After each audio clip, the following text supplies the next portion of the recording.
Welcome to Shooting the Breeze, powered by ASW Global, helping Australia's leading businesses build their international team. Today, I catch up with Kieran Berry, the founder of RiverX. Kieran shares his journey from humble beginnings to broker through to being a rapidly growing financial advice and investment firm. Kieran's journey is worth a listen. Thanks for tuning in. Kieran, welcome to the podcast. Before we jump into it, let's introduce you. So, Kieran Berry, the founder of RiverX, a fast-growing investment firm. Before we jump into it and your story at River Investments, let's talk about KB, growing up, your backstory, and what led you to the finance world. Yeah, well, thanks for having me on here, Dan. It's great. I've known you for a long time, but been working together for a while as well. And we met originally. I don't know if you can remember this. I saw you walking through Chifley Square, and I think I met you there when I was looking at using ASW for another business venture. Yes, I do. I remember it well. Yeah, so that remember it well. Must have been COVID. It was. COVID. It was COVID. Yeah. Then, as fortune had it, I then moved down south. To the Shire, or I live near the Shire. We'll be moving in a bit deeper. God's country. And we into God's country. And then we turned up at the same gym. That's right. Yeah. Keep crossing paths. Yeah. I can't get rid of you. And then as fortune had it, I was launching RiverX at around the same time. I can't remember if I spoke to you before or if it was at the gym, but we started talking about AS-wide and outsourcing and all that stuff. I think it was you got RiverX up and running, but at the same time, you're having conversations about how do you support your local team. I do recall vividly, you were kind of earmarking the fact that you were going to launch this business, you're going to launch it hard and do it well from the outset. And I'd recall vividly you saying, "Look, I want to make sure that my advisors are pumping." And you were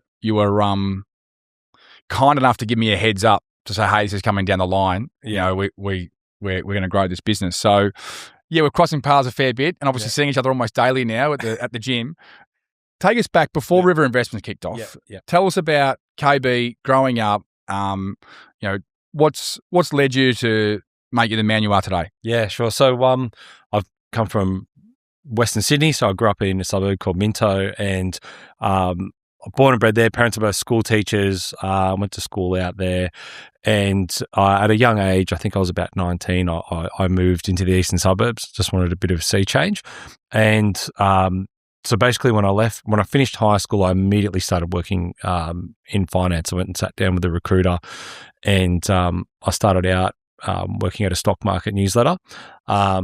Before that, growing up in Western Sydney. It's a sort of school of hard knocks, I would say, growing up out there, but I loved it. But I had a foundation in sport growing up. So from a young age, my parents had me in competitive swimming growing up, then rugby league. And then with playing rugby league came the need to do some amateur boxing as well. Right. Yeah. So obviously, if you're playing contact sport out there, you need to know how to defend yourself as well. So I did a little bit of the amateur boxing stuff growing up. But having that sort of grounding and foundation in sport is I think, really key for the next part of sort of what I'm doing now and what's next. And that's because there's a level of discipline, structure and routine that comes with all of that. So I started from zero. I'm certainly not from a wealthy family, and which is very different to a lot of my peers in this industry. Totally. Even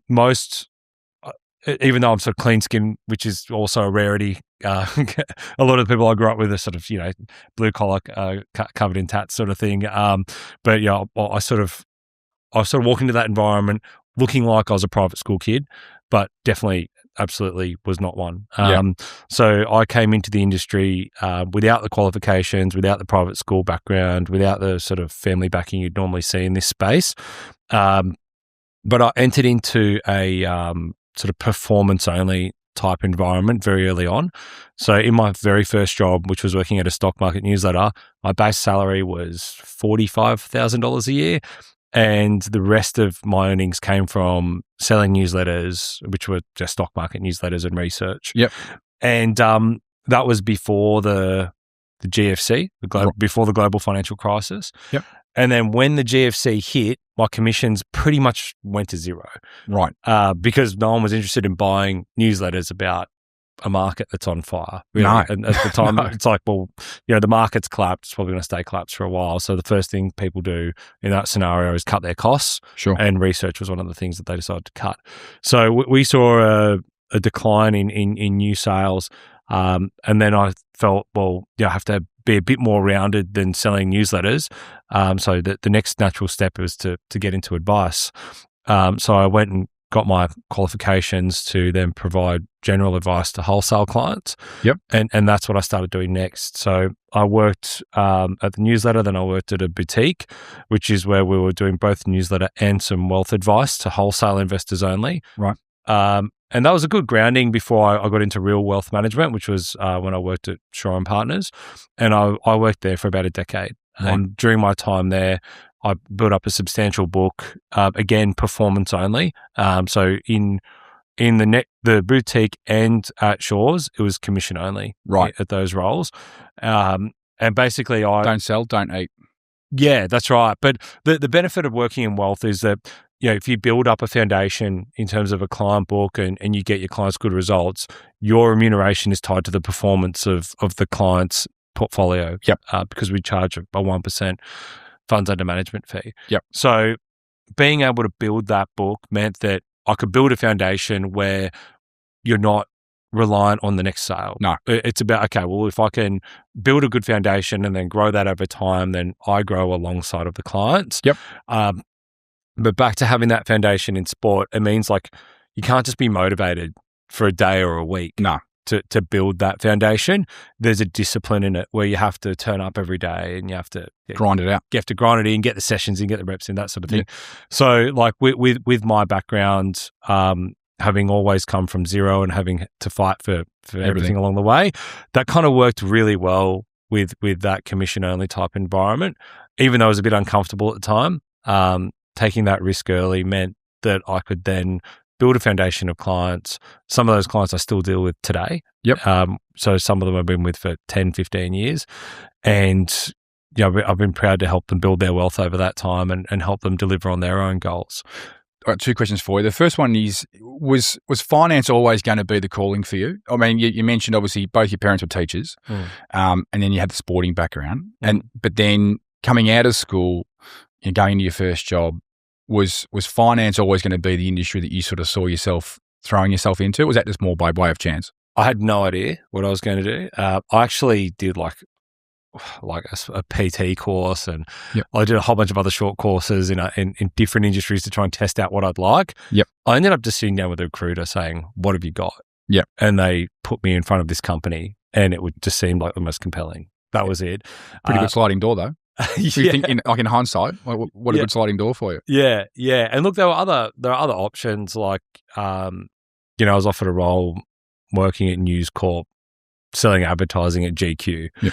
Now, I have no idea how that would have gone or not, but this definitely feels like it was the right choice for me. Yeah, totally. So it was just by chance. And then you mentioned obviously that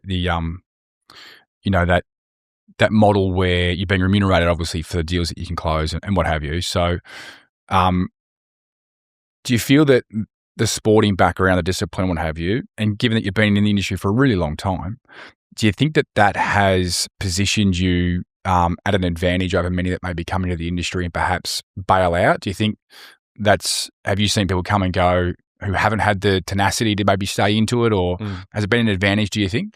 I think it has, because if you're used to competing at a level for a long period of time, you know how to keep the consistency.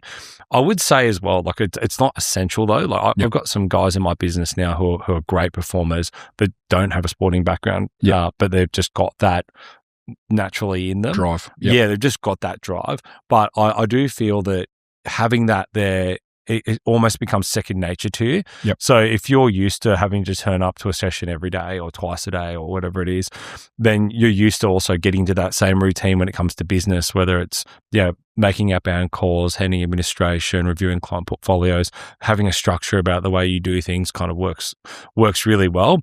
And I've got to the point now where I've hired a few ex-professional athletes within my business, and they're doing the same thing now. It's like taking what you've learned from a sporting background and how do you put that into business? How does that translate to business?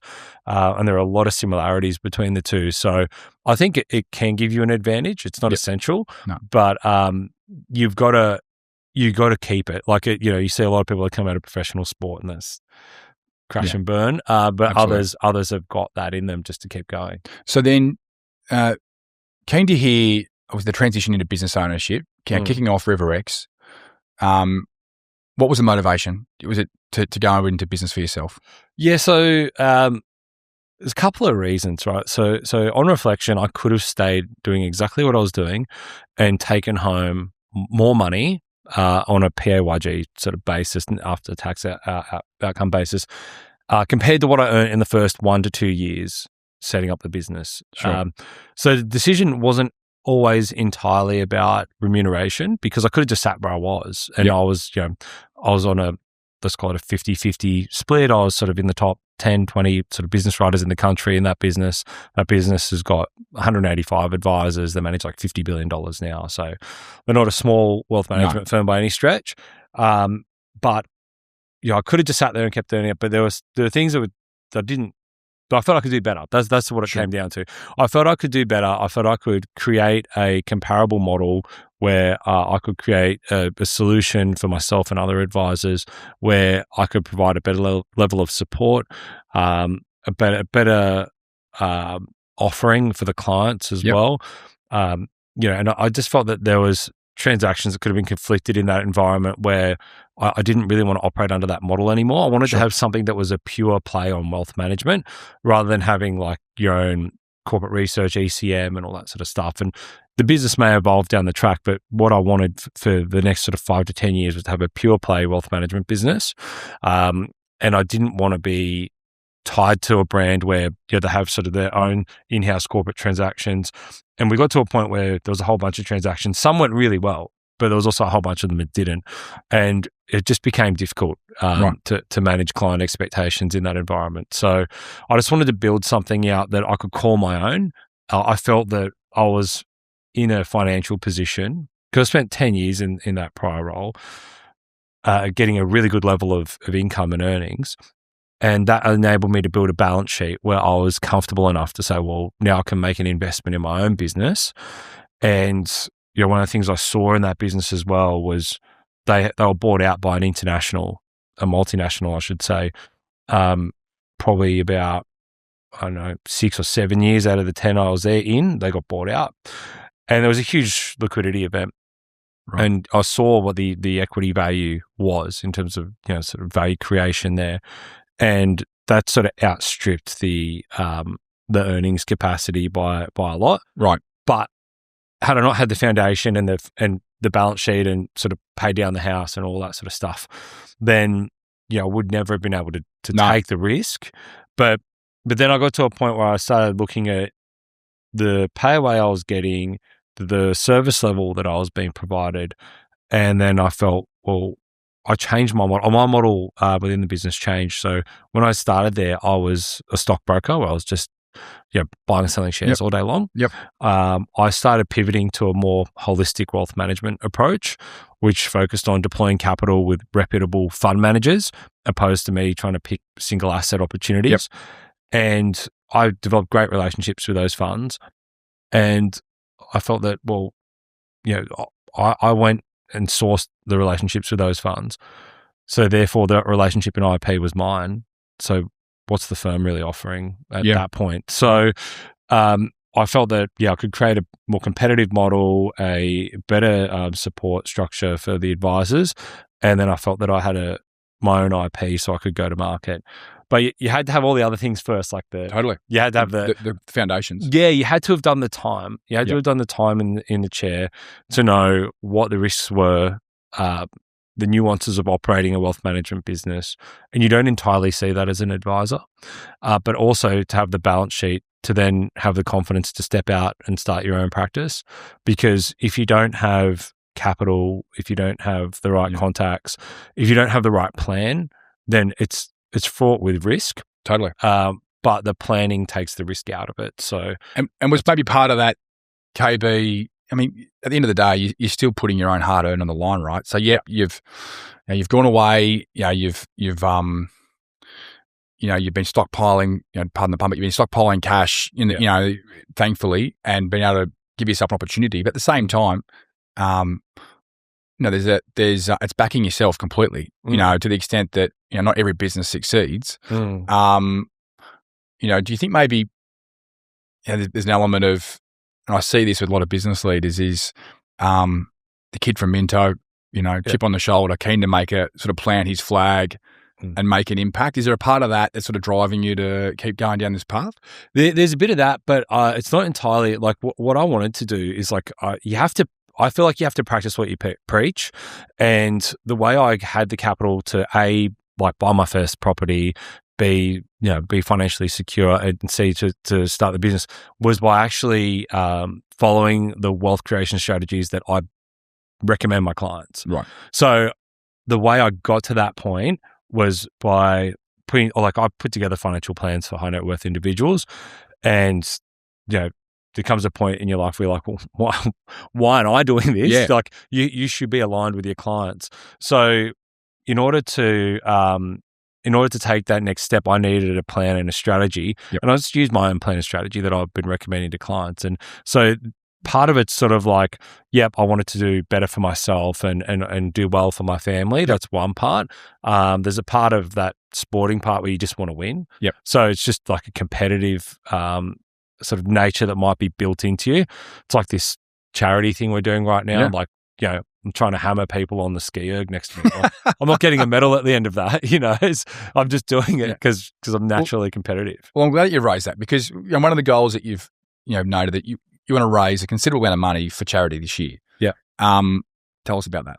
Yeah. So it goes back to my time working at Shaw's. So they started this thing called the Shaw and Partners Foundation, and I started getting really involved from the sense of participating in these sporting events that had charity linked to it. Yep. So I'd do the JDRF one ride, which was in the Barossa Valley, an 80K bike ride where you raise money for a charity that looks for research around type 1 diabetes. Yep. I then would do the City to Surf every year, and I'd get behind something like Starlight Foundation or Sydney Children's Hospital Foundation. And then I've done work with people like the Leukemia Foundation, the Motor Neuron Disease Foundation. So I've gone and picked charities, and normally I'll pick a charity where I know someone who's been affected by it. So it's quite a meaningful thing. Yep. And then I just set a goal for myself as a target to achieve $100,000 a year donated to charity. And it's not something that I openly advertise. It's just something that I've been trying to do every year for a long time. I'm quite fortunate that I've got a good network around me that normally contributes to these things. Yep. So normally when I do something, I'll normally get 5 to 10K of support per initiative, which means I have to do 10 initiatives a year.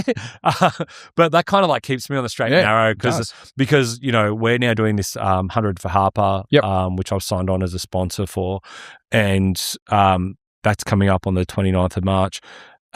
And I think we're signed up for a 20K commitment on that one. So that'll be 1/5. That means I only have to do 5 this year. Yeah. But having the sporting commitment tied to the charity side of it, number one, it keeps me on the straight and narrow.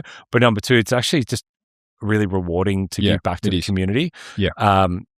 I just enjoy doing it. And, I feel like, especially in my industry, wealth management, where you're managing people's wealth, people are paid really well in our space. Yeah. It's only fair to give a bit back outside of what the ATO takes from us. It's interesting. So, the 100 for Harper thing is an amazing cause. And funnily enough, it's a cause that another ASY client is part of, Luke Eagle at Run DIPG. So you will meet Luke at the event. But he's brother-in-law, was heavily involved, lost his daughter. And so, these charities, I mean, it's a meaningful contribution. And it does get quite, it's quite emotional, hearing these families talk about what they're going through. So, mate, tip of the hat to you, mate. It's a huge effort. Tell us about RiverX today. You've been doing it now for 2 years? Coming up to 3. Yeah, coming up to 3 years. So we started it, it's a little bit over 3. So it's Jan 2023 we launched. So basically, when I started the business, it was just me. So I'm the 100% owner of the business. And I went out and the first thing I had to do was find other business writers. But in order to do that, you need to have an offering. So it was a bit of planning around how that looks and feels. And one of the biggest bugbears I had and have always had with the financial services industry is with all the regulation we've got now, and it's one of the most regulated sectors in the market, and for good reason. There's been many bad apples carted out of the space because of it. You get buried in admin, pretty easily. Whether that be working through, it's just onboarding a client in itself is a long process, because you got to go through a fact find, a statement of advice. Then you've got to do before all of that, you got to do your anti-money laundering checks, your client process. Then once the client's onboarded, you've got records of advice, you've got your file noting obligations. So there's a lot of administrative work that goes into it. And then when it comes time to actually deploy an investment, individual fund applications, facilitating things like their self-managed superannuation administration service, working with their accountants. There's a lot of documentation that gets moved back and forth, let alone knowing what's going on in financial markets, let alone, not to mention, knowing each and every client's individual circumstances, what they need. Like at the time of recording this right now, the market's correcting. The market's down like 4% today because of what's going on in Iran. So on the way here, I was like fielding calls. Yeah, that's on top of running a business and knowing the client. So basically, I had to create an offering, right, that could solve for that, which meant we'd need a significant amount of administrative support. So I started in Jan 2023. As fortune would have it, I went to market and I found 2 advisors that were at a relatively unhappy shop, and then 10 guys came with them. So I went from 0 to 10 guys in the first 12 months operating, and I was kind of like, this is a lot of work. so because that's 10 personalities, that's 10 sets of issues, 10 people to develop and grow. So we had to find support and fast. So I sort of went to market and came across your good self, where you sort of helped out with your team.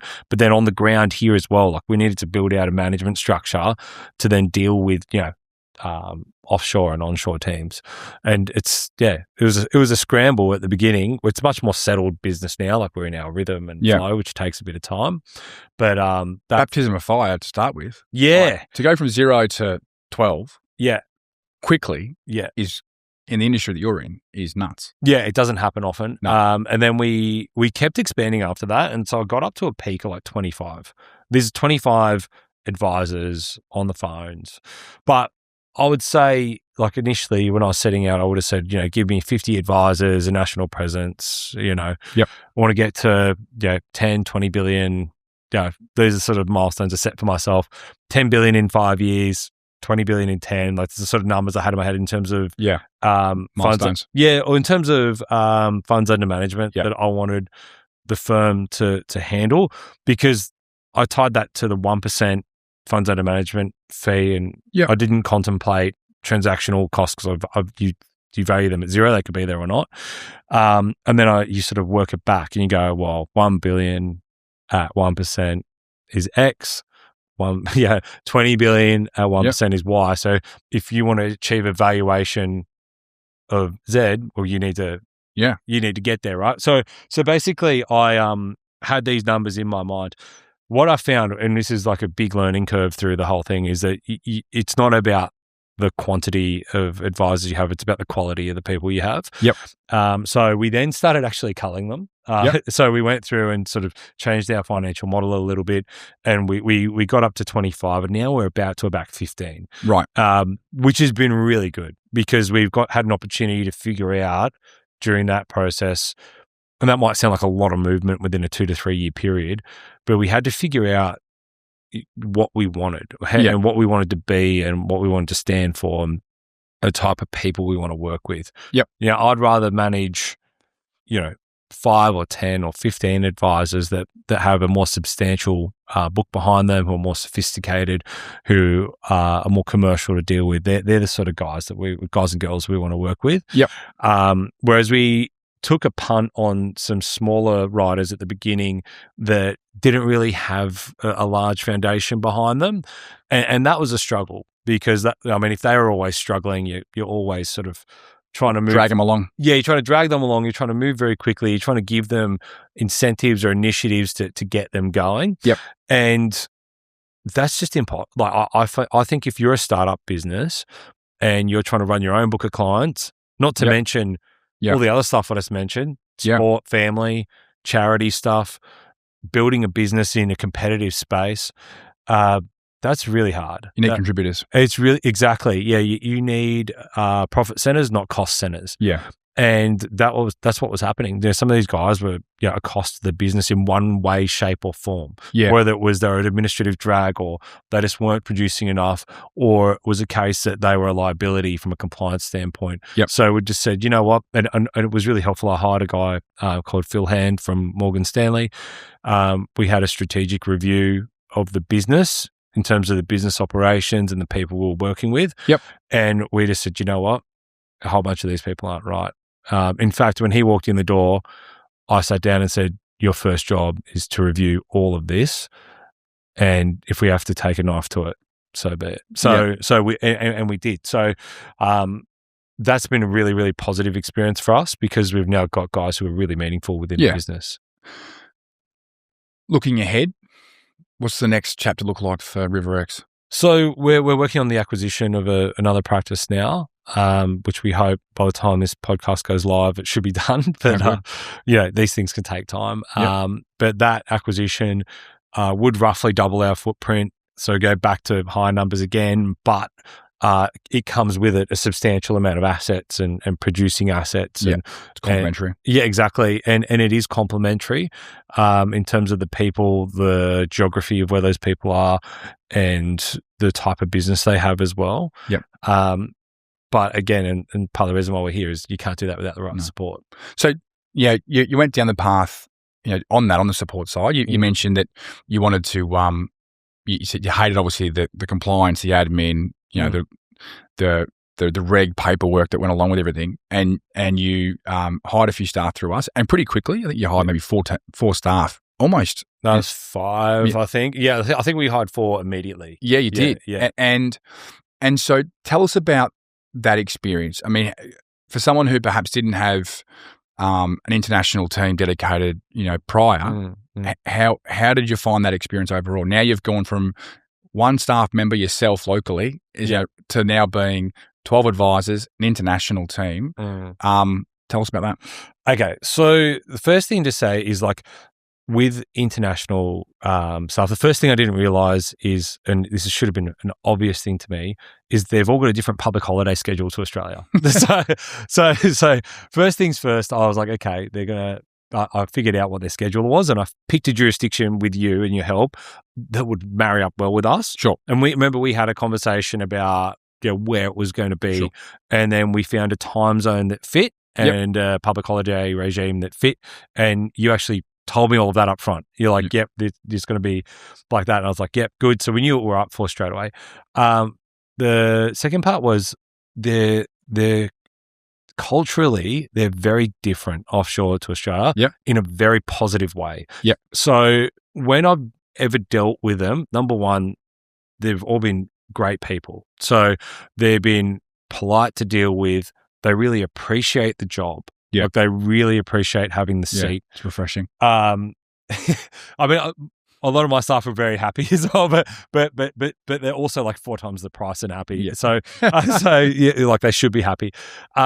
Whereas in this situation, you're getting people at what domestically here is perceived to be a great price for those people. So from a business standpoint, as a startup business looking to grow quickly, balance sheet matters. And then it's, if you have your own license, you have regulatory obligations in terms of cash on balance sheet as well. So you need to be careful about how you spend your money. So from a cost perspective, it really made sense to go down the offshoring route. I think the biggest surprise to me was how much they appreciated the role. Beautiful people. The other thing that's really nice is they're very process driven. So we would go to them and give them your SOP, which is a standard operating procedure, and they will follow it to a T. Yeah, right. Which is great. And we had a need at the time when I brought on the 4, it was right at the beginning. We wanted to have a certain blend of offshore admin to domestic. So we wanted to have basically we wanted to make sure that for every 4 advisors we had, there's 1 offshore supporting them. And that meant that they effectively have your own assistant that's offshore, and then they manage the process for you. Now, one thing that I didn't factor in as a big beneficiary of working with you guys versus another offshoring agency was that you've got your office, like a big office they all sit within. And so say we're short-staffed, then we can borrow from another team, or like we were looking for someone private wealth experience. We got someone over here who's worked at ANZ, and you can pull them into your team. So that was a big benefit for us. We were able to pull in 2 ladies at the beginning who've been epic for us. They've been awesome. So we do like nice things for them, like send them like back to the gratitude. They're so happy if we send them to like sushi train for lunch, something like that, and they love it. They have their little team outings and stuff like that. So let's talk about that, because one of the things with international staff is because they're not necessarily under your nose every day, is having the conscious mindset of making them feel part of RiverX locally, right? So because I'd imagine these guys are doing the work that is necessary, and the grunt work no one really wants to be putting their hand up for often. And so they become a vital part of the business, I'd imagine. So how are you, in a pragmatic and practical sense, trying to sort of lean into that team, whether it's for yourself or your operations managers? How are you guys kind of getting them engaged? Yeah, so we have a designated person that works with them. So we have head of operations, and that's Kim in our business. And Kim has daily calls with them. So there's a daily sort of roundup with them in the morning when they get in. We understand where the workflow's at. We have like statistics that they have on a daily basis in terms of accounts open. We use a ticketing system called Zendesk as well. So we know exactly where they're at any point, but making them feel like culturally involved is we basically involve them in team meeting sessions with us. But you have to have someone who's dedicated to doing that. Because if you don't, I feel it's easy to drift in that situation. And we've got a great team of ladies that work with us with ASW now, and they feel very much involved with the business because of that connectivity. If you don't have a designated head of operations that's coordinating what's being said and done locally to what's being said and done offshore, it just doesn't gel. And we found that at the beginning. We didn't have a designated person at the beginning. I was the one on those calls, not to mention wearing the 50 other hats I was wearing. It wasn't right. No. But having that core person here to be the conduit between the domestic and the international capability, that's the key. What has it meant for your advisors now that they've got that support? I'd imagine it means that has it become an attraction piece that they're not now dealing with the paperwork? And does it mean they can do more revenue or support clients better? What's it meant for you? What's been the net outcome? Yeah, the net outcome is more time for the clients. So the main thing that I wanted them to get from it is your time should be spent facing clients. There's a level of administrative work that an advisor has to do. Like your statements of advice, your fact finding. The offshore team don't do that for you. But when it comes to the basics of like a fund administration process or sending end of year statements or fund applications, all that sort of stuff, that should be really done for you as an advisor, because your burden is relatively high, from the sense of managing the clients, looking after them, regular portfolio reviews, and for times like today where markets are being volatile with a sort of Middle Eastern conflict, you got to invest that time being front and center. Yeah, totally. Yeah.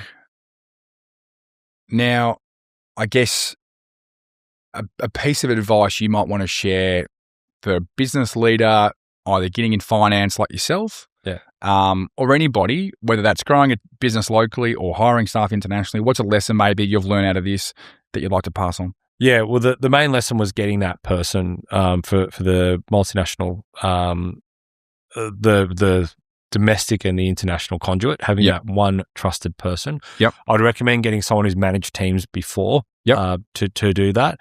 And I don't know what it is, but I found ladies are so much better at it. I don't know what it is. It's like our head of operations, Kim, she's awesome, and she's doing a great job with the offshore ladies as well. Yeah, but I don't know what it is. But yeah, I'm an advocate for having more ladies in finance. It's a very male-dominated industry. Yeah, but yes, they just have a better nature about them in terms of that. Well, you're married with a couple of kids. Yes, and so am I. I've got 3 daughters, so I'm surrounded by ladies. And one thing I think you'll probably agree on is they're very good with details. So maybe that's the answer. Yeah, much more. Yeah, attention to detail. Yeah, it's definitely there. Yeah. Mate, thanks for jumping on. Yeah, mate, I really appreciate it. You're our first.